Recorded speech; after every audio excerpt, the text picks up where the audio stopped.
আজকে কথা বলবো বাংলা সিনেমা নিয়ে। প্রত্যেক বছরই দুই ঈদে ভালো বাজেটের এবং ভালো মানের সিনেমা রিলিজ হয়। সেটা কন্টিনিউ হচ্ছে 2023 থেকে, যখন সুড়ঙ্গ এবং প্রিয়তমা রিলিজ হয়। তারপরের থেকে সুন্দর সুন্দর সিনেমা ঈদে রিলিজ হয় এবং সেই সুবাদে অনেক প্রযোজক, অনেক সিনেমা সংশ্লিষ্ট ব্যক্তিরা বলেন যে এই সিনেমা এত টাকা লাভ করেছে বা আয় হয়েছে, এরকম কথা বলেন। বাংলাদেশে আপনার একটা সিনেমা যদি 5 কোটি বা 7 কোটি টাকার মধ্যে বানান, এই সিনেমার টাকাটা উঠতে পারে যদি আপনার সমস্ত লোকজন এই সিনেমাটা দেখে। সেটা হচ্ছে একদম একজন দিনমজুর থেকে শুরু করে একদম আপার ক্লাস পর্যন্ত, তাহলে সিনেমার টাকা উঠবে এবং লাভবান হতে পারে।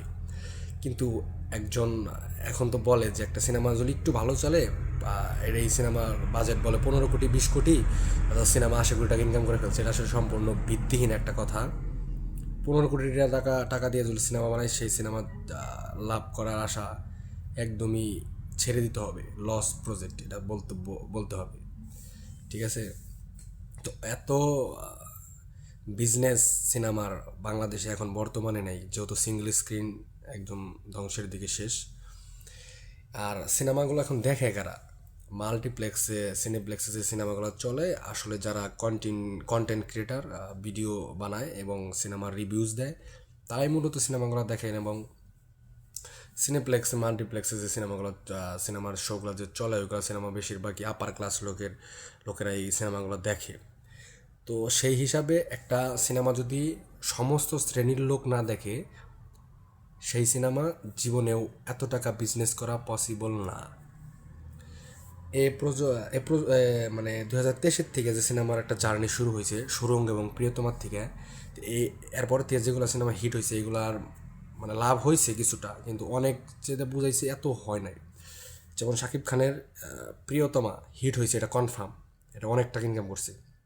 রাজকুমার কিছু বেশি নেয়, তাণ্ডব বেশি নেয় কিছু, বরবাদ অনেক করছে, তুফানও ভালো টাকা ইনকাম করছে, কারণ এটা প্রায় সমস্ত শ্রেণীর লোকই দেখছে।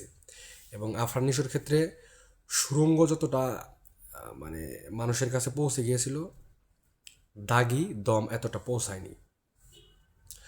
সো মানুষ যেভাবে বলতেছে যে 15 কোটি টাকাতে সিনেমা না, এটা 80 কোটি টাকা 100 কোটি টাকা ইনকাম করে ফেলছে, আসলে ভিত্তিহীন কথা। বাংলাদেশে সর্বোচ্চ বাজেট আপনি 5 থেকে 7 কোটি যদি বানান, এবং সেই সিনেমাটা যদি সমস্ত শ্রেণীর লোক দেখে, তাহলে আপনি মানে ইনকামের আশা করতে পারেন। এখন সব সিনেমাই তো আর সমস্ত শ্রেণীর লোক দেখে না। যেমন এইবার ঈদেই তো সিনেমাটা বেশি, কোনো একটা সিনেমাই ভালো একটা অ্যামাউন্ট ক্রিয়েট করতে পারে নাই।